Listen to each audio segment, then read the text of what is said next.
So maybe I'll just drop a couple of angel stories here since it's Sunday and all, and I got so many angels in my life. I had this one place I was working, and it was really weird because I had a really good resume and courses and all kinds of stuff, and I was gonna get a job anywhere. There's nowhere that everywhere I took a resume they didn't hire me. Strangest thing, I was just everywhere I went, didn't matter what my experience was. It was too much or it was too little or whatever. And I was like, oh my god, what am I gonna do? So somebody called me and they said, oh, I just had some stuff moved, and the guy said he's looking for a driver. So I was like, oh, okay. So I called the guy, and he's like, okay, come on in for an interview. So I went for an interview. He's like, okay, well, we're going to go for a test drive. Oh, he said, have you ever moved people? And I was like, yeah, for sure. Move people all the time. But then he takes me out to the truck. It's like a 26-foot moving truck. I was like, oh my god, no. I've moved people with a pickup truck. I've never moved somebody with something like that. And he's like, oh, well, let's go for a drive, and I'll see how you can do. And so he took me out to the college and drove around, and then I had to reverse around a bunch of things around buildings and stuff, and then went out to it's a road out in the country, but it's very windy and crappy, and he was telling me all about dog tails or dog legs and all that sort of stuff, and the physics of the truck. And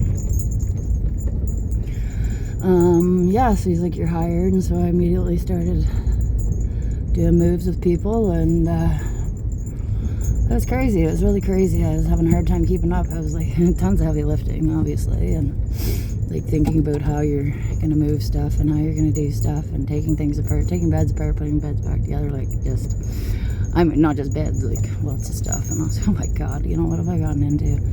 So one day I got a call from my son's school, and he wasn't feeling good, and this and that, and I hadn't been at this company long. I'm like, shit, what am I gonna say here? What am I gonna do? And obviously my first priority is always my kids, so I said to them, I'm really sorry, guys. I'm so sorry, but I have to leave. I have to go pick up my son at school, and I don't know what to say. And we were at a place where, as I was driving the truck, we were at a place where we were already unloading. And it was a company site, not a customer's house, so it was all good.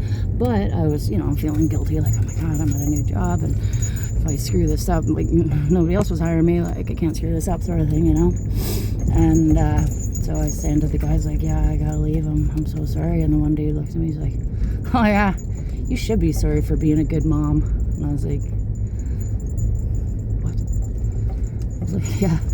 That's really awful what you're doing there, being a good mom, going to pick up your son. Yeah, you should be so sorry for that. Obviously being sarcastic, and I was just so taken aback, because a lot of people never tell you you're a good mom. There's a lot of especially the systems and stuff, schools and stuff. You never hear, oh, you're a really good mom. You hear, you need to do more. You need this, and you need to do that, and you're not doing enough of this, and you should have given your kids fluoride and whatever. I don't know, so into the driving home the point that you're not good enough or whatever. But yeah, hearing that day, I was I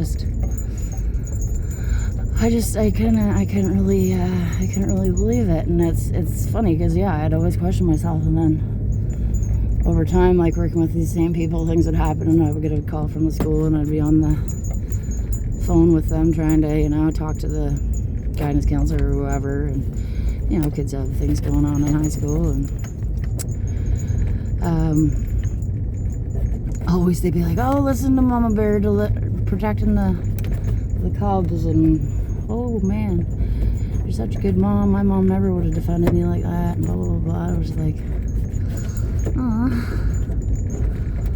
Not only do they say that I'm a good mom, they actually think that I'm a good mom.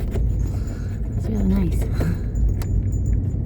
It's really nice, and it doesn't even matter who it comes from when somebody says something like that. So I try to make it a point to tell moms what a great job they're doing, and dads too, all kinds of dads out there doing their thing. And I work in some neighborhoods early in the morning, and all I see is dads walking their kids to school.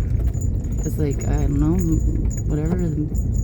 I guess, whichever parent can do whatever sort of does it now. Things have kind of changed that way, which is nice. But I saw a girl down at the boat launch last year with her little girl, and the little girl was probably only maybe about 3 or 4, and Mom was down there fishing with her, which I thought was absolutely beautiful.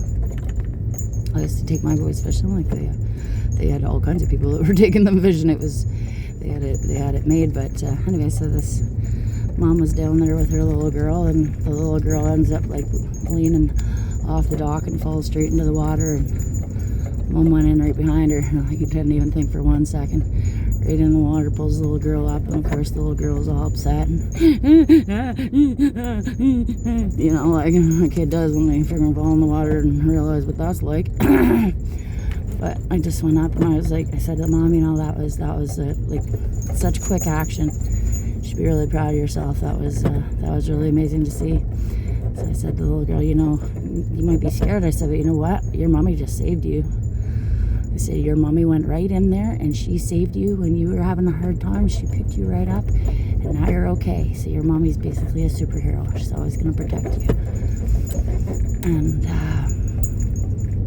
I don't know if it had any effect on the kid. Maybe she was just too traumatized to even hear anything, but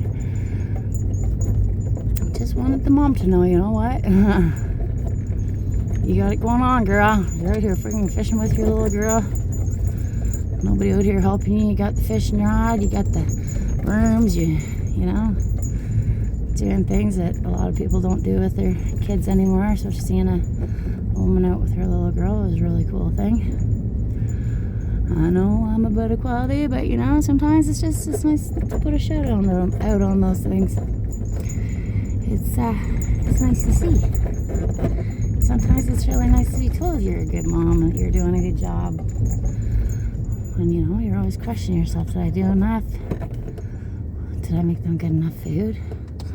Should I have done that? Should I have given them this immunization? Should I do this? Should I do that? Oh my God, I just don't know. So yeah. Don't be afraid to go out there and tell people they're doing a good job.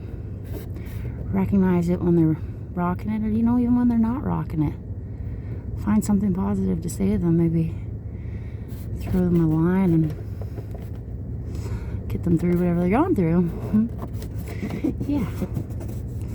And of course, I know not everybody follows the same beliefs as I do, but the power of prayer.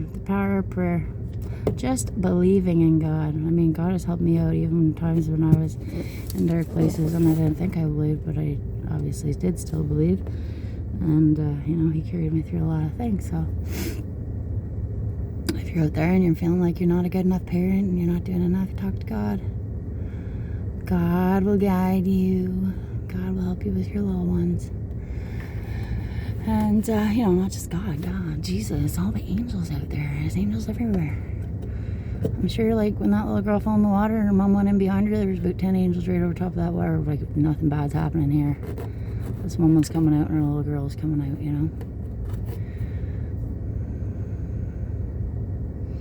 I wish that was always the case, but that's out of my control. All I can do is believe and pray and hope for the best for everybody. If we all did that, imagine the vibration of this world. Onward and upward, onward and upward. Peace and love. And God.